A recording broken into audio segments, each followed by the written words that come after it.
Let's launch into it and let our laughs be the thing that start the podcast. Welcome to Political Bedlam. We have been laughing at some killer memes.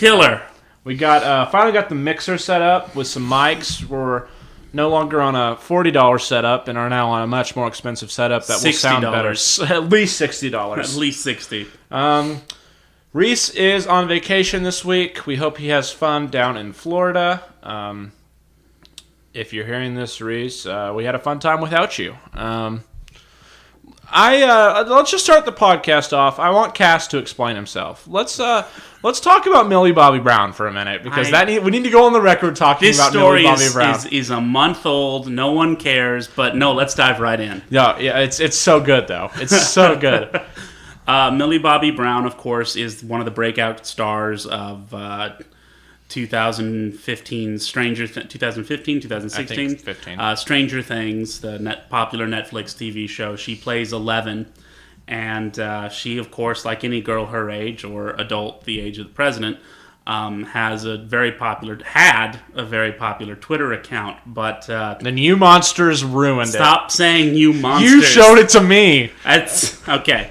So a small segment of Twitter started making these really graphic memes that portrayed Millie Bobby Brown as virulently homophobic, and they are, in a vacuum, hysterical. They're so funny. They're very funny. But because they're in the public sphere and get overshared and everyone talks about it, it becomes a form of bullying.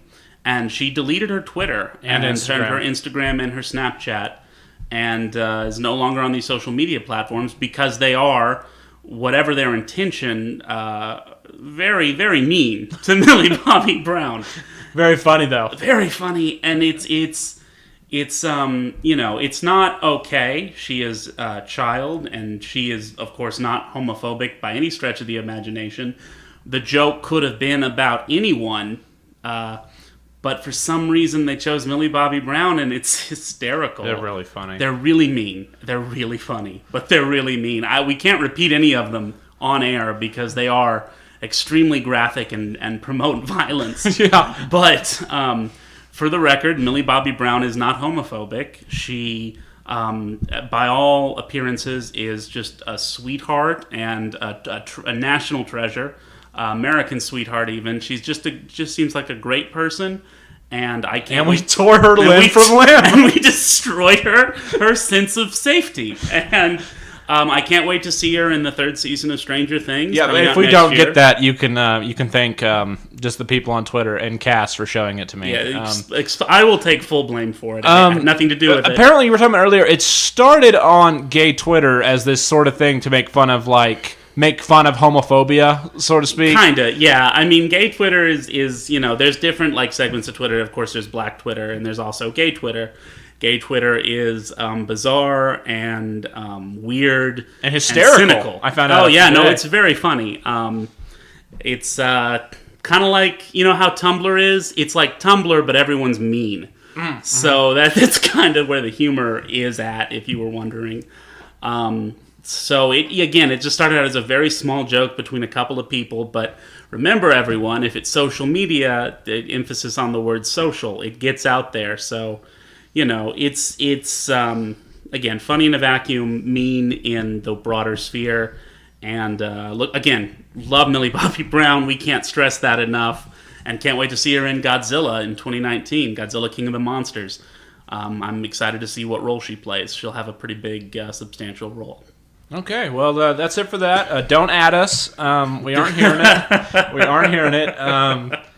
So let's breach before we get on a more serious topic. Let's talk about your just love affair with Godzilla. We haven't really covered that. I dabble in Godzilla. What would you like to know about Godzilla? Well, how long, since when did little boy Cass see a Godzilla movie and was like, this is my fandom? This is my jam? Well, it's been a part of my life for forever. My dad introduced me when I was a little kid. I don't even know what the first Godzilla movie I watched was. He had a ton of them on VHS, and I just gravitated to it. I was, just a typical little boy who loved dinosaurs and explosions, and Godzilla hit all of those spots. And eventually I internalized it, and I began to love the concept of this of metaphor and allegory, and that's what Godzilla is at its core. And as an adult, I continue to show tremendous love and respect for this fandom. And this is a good time to be a giant monster fan because we're getting more media than we have in 40 years. So, are you a Pacific Rim fan? I like Pacific Rim. Actually, controversial take. I like the second one better. I never saw the second one. It's a lot of fun. It's dumber, but it's. I will pirate it as soon as everyone. By all means, yeah. No, steal that. I will steal it. Yeah, I like the idea of him being the personification of nuclear holocaust. I love the history behind the character. I love the special effects. I love how you have to suspend your disbelief in order to enjoy those films because. Real talk, they are bad looking. They do not look pretty.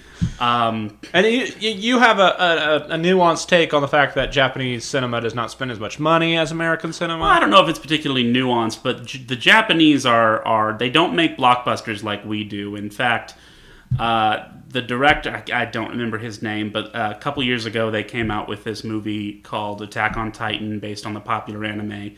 / manga, and it was supposed to be this huge movie. It was the first modern Japanese blockbuster in several years, and everyone was like, "This sucks. It doesn't look good. The special effects are bad." And the directors were like, "Fine, just watch American movies." And the Japanese do. American blockbusters do really well over there. That is until 2016 when Japan released Shin Godzilla. Shin Godzilla was interesting because it was the first time in, I want to say, 12 years since Japan had made a Godzilla movie. And it was during this point in the global zeitgeist when everything was being really nationalistic. I like to joke that the EU voted to Brexit, we voted for Trump, and Japan made Shin Godzilla. That's how they got it out of their system. But it's this extremely nationalist movie about the flaws of Japanese bureaucracy and how relying on the United States as a safety net was not viable. It's a beautiful film, and if you have any love for foreign or domestic Japanese politics, I highly recommend it. If you like seeing giant, scary monsters destroy a city, also highly recommend it. It's good on several levels. And that was the second highest grossing movie that year in Japan. First highest grossing being this anime called, not Call Me By Your Name, that was the American gay movie, but it was called Say My Name, something name. It's an anime, it doesn't matter. No, it's not in the same element as Call Me By My Name. It's not even remotely similar. Okay. It might be a romance, but that's the only connecting. There's no fruit. No peaches. But that was a big step for Japan, and it's kind of reinvigorated their blockbuster economy. There's a bunch of filmmakers who are taking more risks now and trying to make more Japanese blockbusters, which is cool because Japan has not really been making a lot of good movies in the past 20 years. And they have a rich tradition of filmmaking dating back to Kurosawa, and I won't get into that because it's not my forte. But a lot of film buffs really like Kurosawa. Yeah, a lot of film buffs. Japanese film is unique. It has a unique perspective, and we should have my roommate on here sometime. He's a huge film buff. One I only briefly met. The one you briefly met, yeah. Yeah. And he could talk at length about the history of Japanese film in contrast to other foreign markets of film. Because it is fascinating. But, I've just always liked Godzilla. And you have an impressive collection of Godzilla figurines. Well, let's be... Not as impressive as Matt's Wonder Woman collection. Let me address that, because I am, as you've stated many times, a communist, so I don't like consumer goods. My partner has that's right. a lot of Wonder Woman action figures. That's his big thing. And to make me look less crazy, he's bought me a ton of Godzilla action figures. It didn't work. He still looks crazier, but I've gotten some really neat stuff out of it. It drowns out the Godzilla, but it's still there. You can tell the Godzilla's there. He's actually stopped getting me action figures and started getting me this really impressive local art, because Godzilla's a really popular thing for artists to draw. And there's a lot of great local artists in Oklahoma City who have done some really cool Godzilla work, and I've got that hanging up in my apartment. Shout out. Give someone a shout out. I don't have names, but I will find them out. Next episode. And we will put them in the tag. Yeah, for sure. Well, that is awesome. Yeah, so everybody's got their fandom. So you get to be angry about Star Wars The Last Jedi. I get to be angry. That's the entirety of my fandom. That's the entirety of your fandom. I don't even hating The Last Jedi. I don't even watch the other movies. I just hate The Last Jedi. Just hate watch. I hate watch, yes. But yeah, the best thing about Godzilla is he's always a great look into whatever Japan is going through socioeconomically. At the beginning in the 1950s when he was created, he was, of course, a way for Japan to reckon with the bombing of Hiroshima and Nagasaki. And, of course, it was right off the bat of the Lucky Dragon 7 incident, which was a fishing vessel that was just outside the Bikini Atoll and got nuked.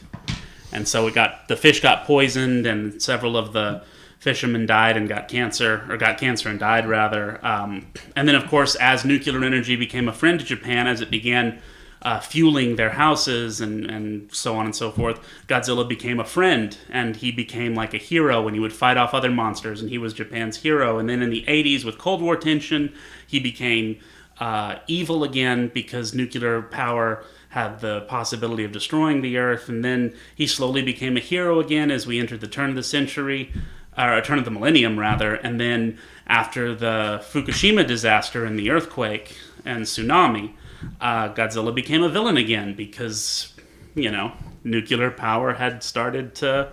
So it's basically just an allegory for nuclear power. Yeah, and the way Japan reacts to it. So interesting. American remakes are always interesting because we kind of have a unique relationship with Japan in regards to nuclear energy. So... What's that unique relationship? Oh, you haven't heard? I have not heard. Oh, okay, I'll tell you after the show. Oh, okay. Is it good? For some people, maybe. Okay, cool. Yeah. Might have helped some people out.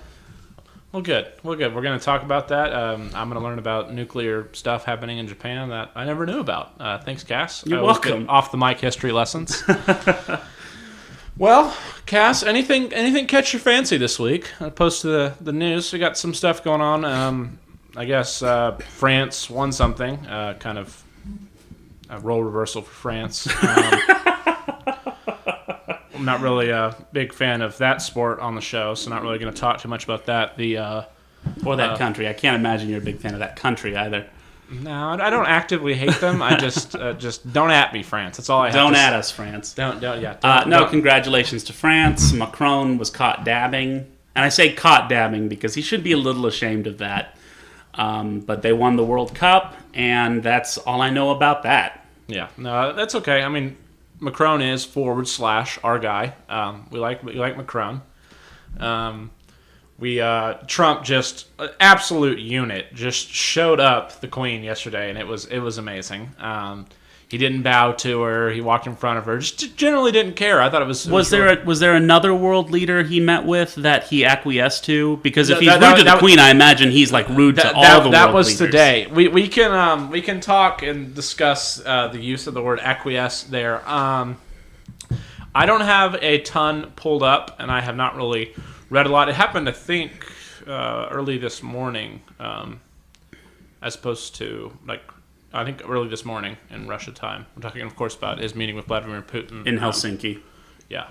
Another absolute unit. I'm going to go ahead and pause, and me and Cass are going to go into separate rooms. Jeremy's going to keep us from attacking each other. And we're going to look up a little bit about the summit real quick. We're going to pause. All right, we're back. Read for like 5 or 6 minutes. Still don't know very much. We'll only briefly talk about this. I'm now an expert on the subject. Speak for yourself. Yeah. No. Chandler doesn't know very much. Cass read the cliff notes of all news organizations and formed a poignant analysis in his head, and he's now an expert on it. Cass can talk about. I have the definitive viewpoint on the Trump-Russia or Trump-Putin meeting in Helsinki. So you can at me on that. you can at us on that. You can at Cass on that. So why don't you jump in and I will yell at you on occasion. Let's hear this. Cass, I'm here to add at you. Let's hear it. Well, Trump has always been known for his posturing and his big talk and his braggadocious style, and that's the word I stole from him. But when it comes to Putin, he's kind of this weird, soft, acquiescing child who's like. How did he acquiesce, Putin. though? Here's an article I found: the 21 most disturbing quotes from Donald Trump's press conference with Vladimir Putin. Oh, is it from CNN? Because I'm reading that too. It's from CNN, yeah. And so he talks about, but the relationship has never been worse than it is now, referring to the relationship between the United States and Russia. However, that changes about 4 hours ago. So within one meeting that we had no idea what was said, everything's better, which is weird. It's weak. And it's not anything any other head of state from our country would have ever said. He would rather take a political risk in the pursuit of peace than to risk peace in pursuit of politics. It's a good line, though. Oh, fine. It's a good line. Fine. But it's just empty rhetoric. Of course, anyone's going to say that, but nothing he's done has shown this thing that you value a lot called America First. Like, this is all very Russia first, and he goes on at length about how there's no collusion. Russia first, though. How specifically? Because he's not taking them to task for what every major intelligence agency in the United States says happened. And I'm not talking about collusion. I'm talking about Russian interference. And Trump's up here saying things like he's not going to go after it. He talked to Putin and he feels cool about it. What? Because as far as I knew, when I last researched it, the only thing that has been proven so far was that 12 Russians were indicted, and one of the big things was $100,000 in Facebook ads. Which, I mean, well, let's just take that at face value. That's very small potatoes compared to an entire national election. That's huge. That's less than 1% of what either side spent on political campaigning. But it's a foreign power spending it on our elections. Doesn't that bother you? I mean, yeah, you can take the position that America interferes in several different other countries' elections, and I, would gladly hear that argument. But it doesn't change the fact that, it doesn't vibe with the way we run political operations in this country, and it's weird to hear a national leader talk like that. No, I would say that. I mean, it's definitely something, but I just think that it's odd that that's the only thing that so far that has been conclusively proven, and we're taking that as this big whole, like the Russians interfered in the election. When okay, sure, but I mean that's very small. It would be a minor footnote, but it's not minor. We've never had to do that before with a foreign country. That's insanely. You're downplaying the importance of 12 because it's not a lot of people, and yeah, compared to some of what we've done, it's not a lot, but it's happening to us, and it's very bizarre, to say the least, to hear the president of our country not take a hard line against that foreign leader, especially when he's standing right next to him. I mean, Trump's always been very measured when he talks about Russia. He takes a hard line with our allies, like Germany and Britain and Canada, and he releases tariffs against these countries that are our allies, that we do have mutual interests. But with Russia, he doesn't seem to have any sort of backbone. Oh no, I would completely disagree with that. How has he shown backbone? Well, he's continued the embargo imposed by his predecessor. And he bombed Russian assets in Syria on the runways. He's killed Russian mercenaries in Syria. I wouldn't say it's... Okay, but he didn't take the bombings in Syria nearly as far as any other leader would have. And the bombings that we conducted were extremely ineffectual. The Syrians had the runway we bombed back up and running the next day. Well, you say any other leader. I mean, maybe as opposed to Bush, maybe Bush would have taken it further. But I mean, Obama wasn't really taking sides either way in the Syrian conflict, aside from rhetoric. I don't know. I feel like he has done what his predecessor did and then some. So saying that he's soft on the Russians is just not factual. But that's completely factual. He stood up next to the man and said, everything is fine. I respect this man, even though he has people in his government who openly interfered with our election. Does it not bother you at all? No, I mean, I think it gets down to the difference between Trump's rhetoric and Trump's actions and policy. There's always a marked difference between the two. Trump is, he'll, I guess people say, present himself as almost sycophantic to Russia, but then at the same time, the next day would attack Russian positions in Syria. He kind of prides himself and positions himself as this kind of negotiator who will compliment people and whatnot. But I mean, you get to a difference between his rhetoric and versus what he's actually doing. And I mean, you'll find a lot of people on the right that will criticize his rhetoric. Yeah, they'll criticize his rhetoric, but at the same time they'll approve of the actual policy and whatever he is doing. Sorry, I had a little audio hiccup there. Does it bother you that he called the FBI the enemy of the American people? I mean, not particularly, but because I'm very anti-government. It does bother a lot of people on the right. I'd say it bothers a lot of people who are closer to the center. Yeah. I think that... Don't misunderstand me. I'm no fan of the FBI, but it's weird, no matter how you look at the optics, for have a sitting president say that. Well, I mean, and the only reason some he's of it's warranted FBI is because the things that they're conducting their investigations on affect him directly. Well, and part of it, I mean, if you saw the Strzok hearing, there's an entrenched bureaucracy that didn't want him to become president. He definitely has. It would feel like a personal slight if there are people who are career bureaucrats in the FBI, unaccountable to anyone. They're appointed. They're not elected. And they are against your campaign from the get-go. Strzok choosing to take off on the Russia investigation instead of finishing off the Clinton investigation in late August 2016 is just another example of that. I don't know. Yeah, the Strzok thing I think really struck a chord, especially with a lot of people on the right. It showed that these intelligence agencies that we hadn't really thought of as being partisan clearly have a little bit of partisanry at play. I think without the Strzok thing, though, you wouldn't be hearing that rhetoric or the acceptance of that rhetoric on the right. But you have the FBI, and a majority of these people who have been caught saying things in their private life are still registered Republicans. So how can that be partisan? Strzok wasn't a registered Republican, and yeah, but he ran as a Republican, just as Bernie ran as a Democrat. Who? Trump. Oh, well, right. Yeah, no, if you get to the whole, like, what he says in his private life, and that's fine that he says it in his private life, but acting like his private views don't affect what he does in practice when he's the head of the Mueller probe is ridiculous. I mean, if someone actively hates Trump and is in the position to really mess up his life when it comes to this collusion investigation, if you really don't think that his hatred is going to bleed over into his professional work, I mean, that's crazy.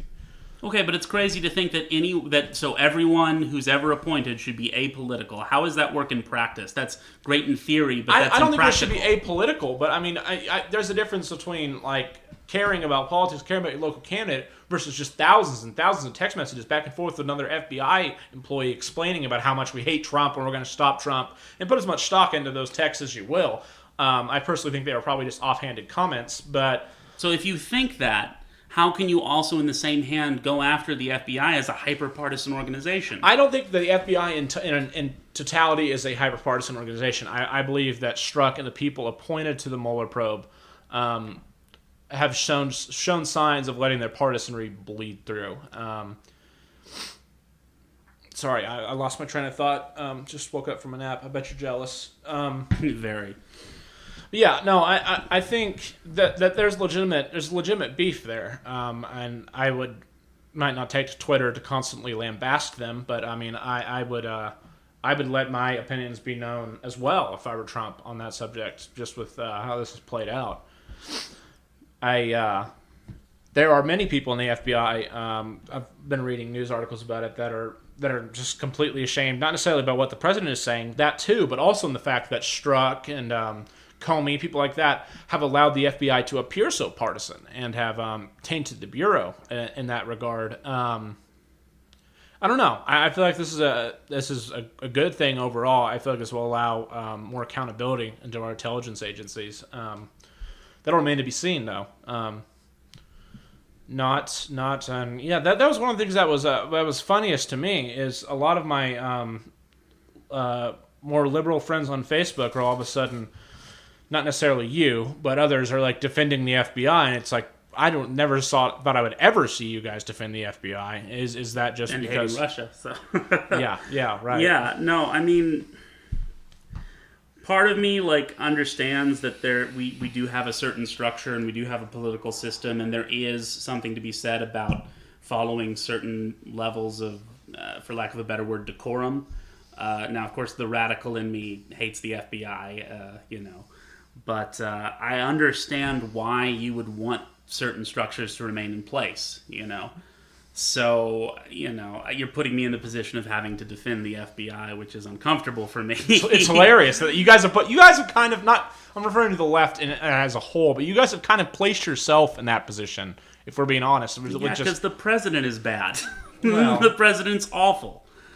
And that's what this gets down to. I don't understand why anyone... I mean, I understand why. I understand the makeup of American politics that makes Trump popular. But, he is, to borrow a word, a deplorable human being and a deplorable politician. And he's not good at what he does. And he's not even good at the things he thinks he's good at.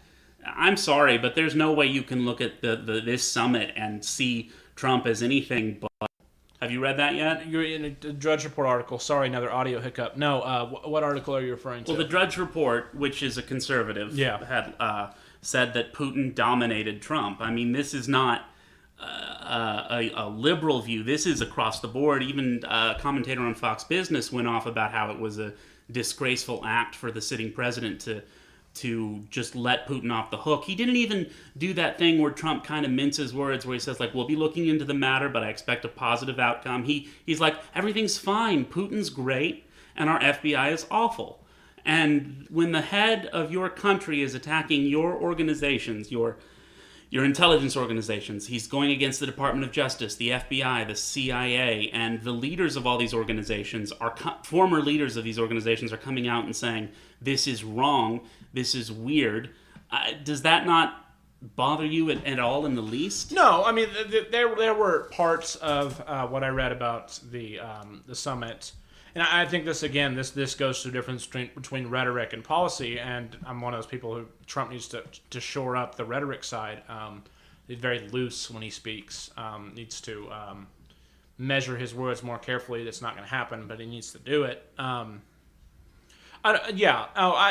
would agree with that to a point. I'll have to look at that Drudge article. But yeah, there are people... we saw a Daily Caller article about it. Ben Shapiro wrote about it. That would agree with the Drudge, with how it was summed up in the Drudge. That it was just that there were not things that was Putin was taken to task over that he should have been taken to task over.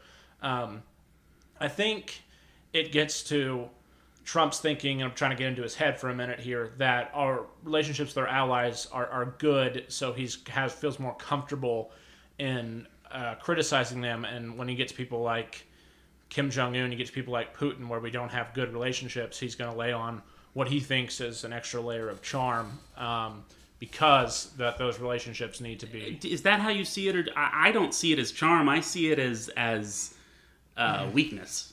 Well... And you see it as a tactic? Not a good one, but I do see it as a tactic. Okay, so you believe he's making a conscious choice to act like this around these world leaders? I do. Oh, that's upsetting. That's even more upsetting. I believe that he has, in his inexperience, mistaken, I guess, goodwill for just sycophantic behavior. You're giving him a lot more credit than I would. I think a lot of the mistakes are chosen, and they're chosen for the wrong reason. But let's hop off of that. Let's play a game that I briefly played with Reese. And I'm excited. I love games. We will play it. We'll let Jeremy pick out some examples where we're going to go with what would this popular character in fiction be political party-wise. Oh, I love this game. And why? All right. So I think last time with Reese, I think we did Batman and Captain America. Republican, Democrat, respectively. Yeah, but old school Democrat, like Blue Dog. And old school Republican. Yeah, I can see that. Yeah, Captain America would be a Democrat because he was in the time of FDR. Yeah, and we also need to add that we're talking about placing these people, just whatever their time is, and plopping them down right here and giving them the knowledge and context necessary to make that decision. Well, right here, right now, I think Captain America would be an independent. I still think Bruce would be a Republican because he's old money. But anyway, sorry, that's pick the new characters. Where are we at? Let's go, and we'll have Jeremy Google some for us, but let's go Captain Kirk. Let's go place him down right here, right now, has the context of living, at least knowing of a life lived in modern society. What would Captain Kirk be? So I think Kirk and Picard would be different. I don't think so, because I think we're going to have to look at the broader scale of their society. Yes, they both have very different styles of attack, but Kirk and Picard are members of a society that appears to be void of any sort of party politics. They are certainly socialists. They are, people on the far left like to joke, are space communists. Because their society doesn't have money, it doesn't have fully automated luxury space communism. Gay space communism. Not gay, not until Discovery, but that's right. That's more of a fandom-y thing. But yeah, I think they both would be. Oh boy, if they had to pick a political party in our time, woof, that is tough. It's tough. What do you think? I mean, the easy answer is to say Kirk is a Republican and Picard is a Democrat. Right. I think they're both very, very center. They're both very close. Not very much distinguishes one from the other. I don't think the Democratic Party would satisfy either of them, because the Democratic Party is a center-left party, which is basically a right party. You say that. I feel like the Democratic Party of last year was a center-left party. I feel like the Democratic Party of now is a left party. Well, the party itself is a center party, but there's an underswelling of actual leftism, as we saw in Brooklyn last month. Queens, excuse me. There's definitely like a grassroots far left. We'll just have to see where the DCCC takes their money. The DCCC will take that money to the center because they're a useless puppet organization. Well, Jeremy, you got another one for us? Spider-Man. Oh, we didn't do Spider-Man last time. That's good. Spider-Man, okay. Spider-Man wants that grant, and the Republicans are cutting those grants. I see Spider-Man as being a Democrat being a Democrat, absolutely. He's pro-education. He doesn't understand why the university system doesn't have enough money. He's an East Coast liberal. And he doesn't know how to treat his money. Yeah, well, he's exactly an East Coast liberal, because he doesn't know how to handle money, and so he wants that grant. That's the only way he's getting out. No, I can see that. Wolverine. Ooh, that's an interesting one. That's because you got to think this is a guy who's lived through centuries. So, yeah, I think depending on who the writer is, I could see Wolverine going left or right. I could see Wolverine going left. I see as someone who has lived through centuries, I see Wolverine as seeing the struggles of marginalized groups slowly become a focal point of discussion and then becoming resolved, and then it becoming... I see Wolverine has seen countless acts of social justice, and I see him as eventually realizing the pattern of human society. I see him being liberal. If you're playing the identity politics card, then every mutant is going to be a Democrat, except for Magneto, who is a member of a Communist Party. So, you think Magneto's Communist Party? Considering what he went through, I think he would be anything that's super anti-fascist, anti-Nazi. And, where he was in the world, I think communism was communism, and although he was rescued by Captain America, so I don't know if he'd love communism. That's tough. He hates the Red Skull. I didn't know that. Is that canon? In some versions of the story, yeah. They retroactively made the liberators at the camp he was at Captain America. Of course, Magneto, Jewish prisoner during the right government. What was he in Germany. Dachau? It wasn't Auschwitz, was it? I don't. Some I concentration think it was camp. I think different versions, different things. So yeah, he'd be a lefty. He's kind of I see him as like a Malcolm X type. I can see that. Yeah. Who else you got for us, Jeremy? Did you guys cover Thanos? We did not cover Thanos. Oh, Thanos. Thanos is hardcore capitalist because he believes that overpopulation is an actual problem and that there's not enough resources when really the problem is resource allocation.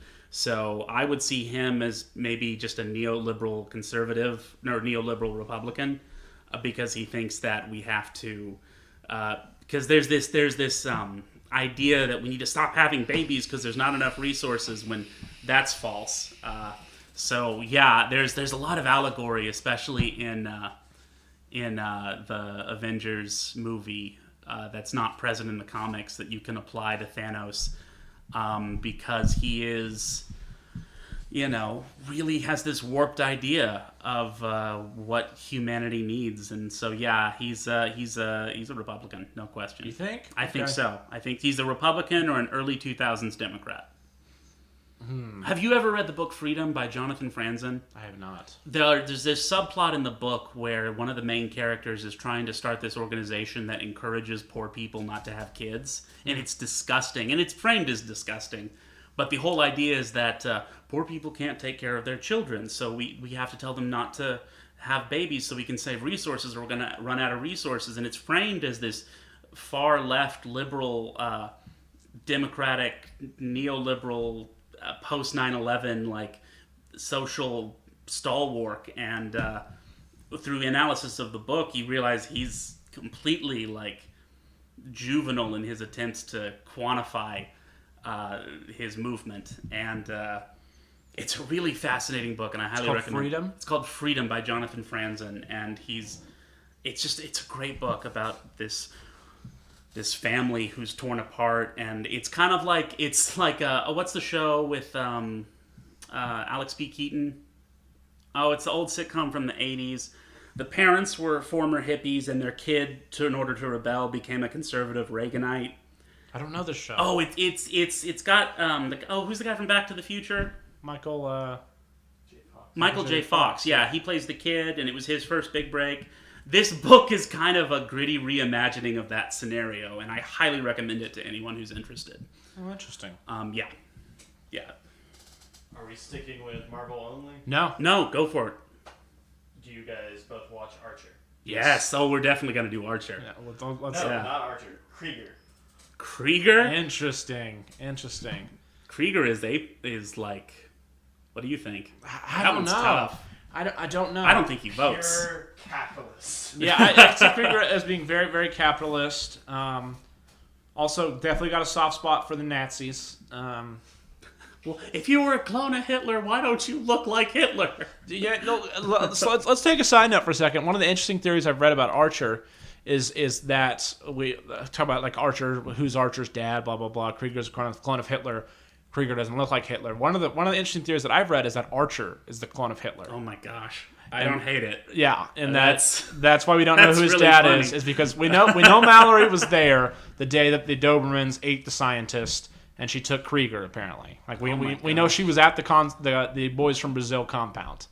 So the theory is that Archer is actually the clone of Hitler. That they rescued, she rescued him in infancy, and then just That'd be a great way to end the show. oh my god, that'd be such a great way to end the show. Have you seen the new season? No, I haven't. Oh my gosh, I'm a couple seasons behind. I'm in the middle of the one where they're in LA.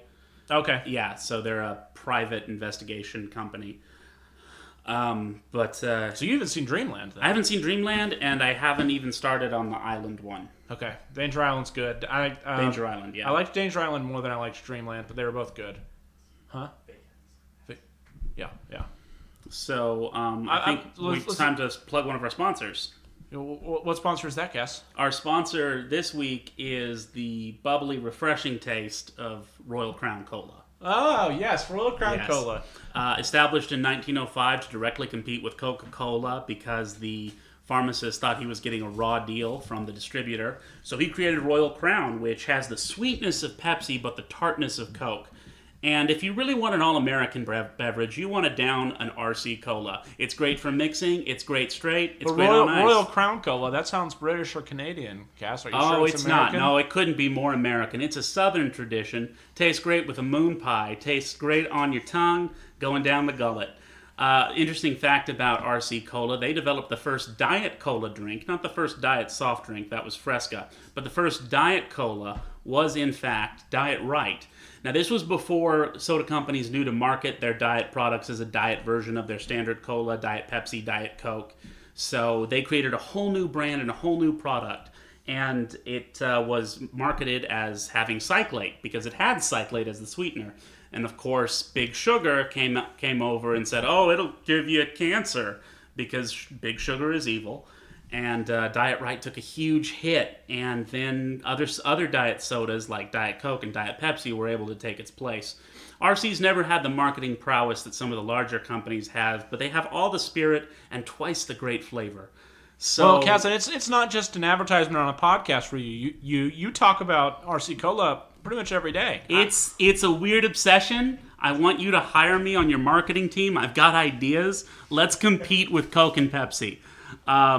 Because I think you've got it in you, RC. RC, listen closely. Snapple, Dr. Pepper Group, listen. I know Dr. Pepper's your flagship drink, and I'm not going to try to dethrone Dr. Pepper, but let's make 7-Up RC competitive again. You know, I've got that in my brain for some weird reason. It's not healthy, and I don't know why I have it. I'm not a huge soda fan. You've been on this for a while. I've been on this for a while, and it is painful because it is everything I'm against morally. But RC, you come to me, and I will make you great again. Yeah. Motto of the podcast: make RC Cola great again. We're gonna get it done. You can at me. Yeah. RC, feel free to at us. We're gonna keep plugging your products. I personally do not have as big of a stake in this as Cass. I think Cass is just looking for that lifetime free cola. But you can. Just let me. You don't have to pay me. I'll be an intern. You can. I'll be an unpaid. I'll be everything I hate. RC. I'll do it for you. Yeah, that's my weird little obsession with RC.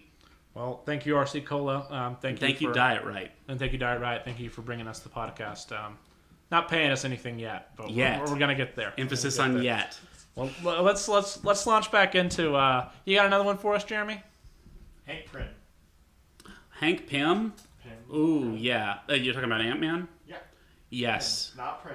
Pym. Not Ant-Man in the movies. And Scott Lang is the Ant-Man in the movies. Well, Hank Pym is the original Ant-Man in the comics, correct? Yeah. Correct. And he is in the movie, technically. But yes, he's the original Ant-Man in the comics. He is just a terrible character in the comics. He's been a villain multiple times. It was famously, Marvel Comics went dark when he hit his wife, Janet Van Dyne. So, there's a weird history of Hank Pym that is not pleasant. He's actually my least favorite of the Avengers. I've always kind of hated Ant-Man, but when the movie came out, I loved Scott Lang so much. I went back and read some of his comics. Scott Lang is a great character. I don't like Hank Pym. Hank Pym was the one who invented Ultron in the comics, so he's not a good guy. So, okay, let's take that into consideration. He created a global security network, so I think that's our main He's a man of science, but at the same time, he had the Pimp Corporation and was definitely a man of business as well. So I think he's an interesting one. Well, let's break it down, Cass. I'm going to let you take the lead on it. All right. So Hank Pym created Ultron to be a servant robot. So I'm going to say that he, after Ultron went crazy in the comics, he became the Avengers' #1 villain. Until the movies made it Thanos. That's another story. So based on his interest in security, I'm going to say that he is a Republican. You think? Okay. I think so. I could be swayed, but that's where I'm leaning. I don't know. Yeah. No, I don't think it's very strong to either side. I think it's just that evil centrism being the death of all things, according to Cass. You can quote me. Yeah, you can quote me. Don't add us, but you can quote us. I don't know. I do think that if we're instead of going political party, if we're going just left or right, like political ideology. I do think that a centralized defense force would be more on the left side, but I don't know enough about Hank Pym. And can't think of enough examples to argue with that assessment. I think he'd be a Lieberman Republican. I feel like he'd be just right of the center. He's probably too busy and stressed out to remember to vote, to be perfectly honest. Probably. I think there are some characters who vote and take an interest in politics. Like I think Iron Man and Captain America certainly do, but I don't see Hank Pym as being particularly political. I can see that. So, well, we got another one for us. You guys covered Deadpool? Oh no, Deadpool. Interesting. He definitely doesn't vote. Comic book Deadpool, not movie Deadpool. Well, let's see. First off, he can't vote. Why not? Well, I mean, I assume he's not an American citizen. Well, neither is Wolverine. That's true. They're both Canadian. They're both dirty.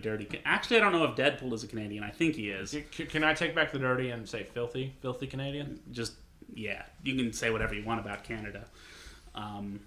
America Junior. Yeah. Diet America. Diet America for sure. Clean America. Something without the fun, unless you're in Toronto. He's Canadian. If he was an American naturalized citizen, I think he would lean. I think he'd be libertarian. Yeah. I think he would be one of those weird third party people. If we're going by comics, then yeah, and I don't know how to talk about the comics, but if you're going by what and the movies, I would think he'd be liberal in the movies. I think he'd be leftist according to the movies, but. Well, yeah, he does take part in direct action in the movies. And he does in the comics as well. He's not afraid to get dirty and get the job done. So, yeah, I could see him being like a member of Antifa, but in the context of being, anti-mutant sentiment. Because definitely in the second movie, when he goes after the scientists at that facility, I think he's totally justified in his actions. And I think the X-Men are holding him back. I think there's a lot of great metaphors in that one opening scene where they go to the orphanage/concentration camp. Yeah, no, I could see that being like a far left in the movies, libertarian in the comics, because he's just kind of, and he's more of an anti-hero in the comics, and he's really not in the movies. I think that people use the term anti-hero a lot in modern cinema for modern characters. That's really not an appropriate use of the term. I don't think it is in the movies, because how is he an anti-hero? I'd say in the first one it was. I don't know. I think, in like the traditional sense, like especially in the context of Marvel Comics, it's like killing is bad, and we get all of our things done by. I suppose that's true. If you look at the moral compass that is present in Marvel Comics, he is an anti-hero. I think Punisher is a better example of that. Oh, definitely. I think the question you have to ask yourself is, are they... to me, an anti-hero is someone who does the right thing regardless of their personal feelings, that just happens to be in their own interests. So that's why I think Punisher is a better example of that, because Deadpool does have more of a moral compass. I don't see anti-heroes as having moral compasses. I see anti-heroes as having, being chaotic neutral, I guess, is the right term. I'm not super well versed in that scale, but yeah, I would put him somewhere along those lines. Well, let's leap over to the Punisher real quick. Okay, yeah, Punisher, big time Republican. He's so anti-gun control. I don't know though. Like my initial thought was, yeah, with you, he's a Republican, but at the same time, like we're talking about a guy who grew up in New York City and who loved it. I think he's a Blue Dog Democrat. What are you saying about New Yorkers? I think that he existed within the scale of knowing what the labor movement did, a bunch of good things for people. He grew up kind of in a place that's more Democrat than a Republican. I think he has a lot of Republican ideals, but I think that he would label himself as a Democrat. He's in a the context veteran. of his He's upbringing. A gun owner. I think if you put these things into perspective, regardless of where he was raised, but those weren't things that the Democrats were necessarily against when he was growing up and before he went off to war. Well, he went to Vietnam in the comics. The comics, yeah. But even if we're saying the Iraqi War, as in the movie and TV show, I would still say that like I don't know, early aughts, late 90s Democrats wouldn't have been explicitly against guns or military. But they wouldn't have been pro-gun. Probably he is not. definitely pro-gun. Yeah. He's an anarchist. You think he's an anarchist? He's an anarchist, absolutely. Okay, you mean anarchist as in there should be no government, not anarchy as in the government form anarchy? Correct. Okay, so you're using the lowercase a, not capital A. Gotcha. Yeah. That argument could be made. I mean, he clearly doesn't believe in the justice system. But does he not believe in it, or does he not trust it? I don't know. I feel like at the point where you literally go out and bring justice yourself, I feel like you don't actually believe in it. But that just seems really modern-day Republican to me, and we're talking about them in modern-day terms, aren't we? Yeah, it's fun to talk about whenever. I don't care, but I could see that. These are the issues, people. This is hard-hitting journalism here. Forget the Putin summit in Helsinki. This is what people need to know about when they're going to the polls. Will my favorite comic book character vote the same way I would? Who's your favorite comic book character? You know, and we just talked about him. The Punisher is my favorite. The Punisher is your favorite? Oh yeah, I love the Punisher, dude. Well, mine is Namor the Submariner, and none of you know who that is. That's fine. Don't worry about it.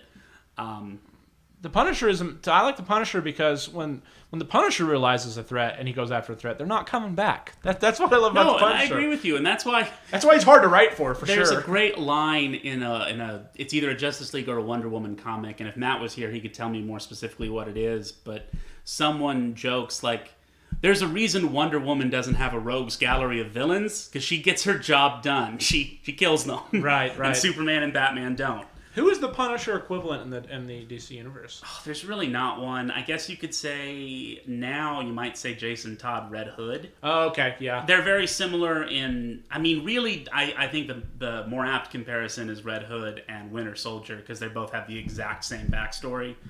But I think stylistically, Punisher and Red Hood are extremely similar. Okay, yeah, that makes sense. There's actually that Bat in the Sun. I'm going to show you this Bat in the Sun video once we get done. Please. About Red Hood versus Punisher. That's awesome. Very well acted. Perfect. Then well acted. Then I stand by my statement. Yeah, no, that's actually, I hadn't even thought about that. You're entirely right. Let's do one more and then let's wrap it up. All right, sounds good to me. Let's just far remove. Let's book an. Oh, you've got someone in mind? Gandalf. Oh man, Gandalf, a literal angel. Okay. You lead us on this one. Okay, so let's before we come to any hard conclusions, let's get to the facts of his life. Definitely a man of direct action, not necessarily a man of direct action as in I'm going to do it myself, but as in identifying the problems and doing something about it, whether that is sending someone to go do it or doing it himself. Gandalf the Grey or Gandalf the White? Because Gandalf the Grey doesn't partake in direct action. Interesting. Yeah, he did. I mean, I would say sending the whole... getting Bilbo to go do that, I mean, that was a form of direct action. True, but he also believed in the processes that already existed. Like, he went to Sauron. Sauron. Why do they have such similar names? The White Wizard. Saruman. Sauron's the bad guy. Sauron's the bad guy, that's right.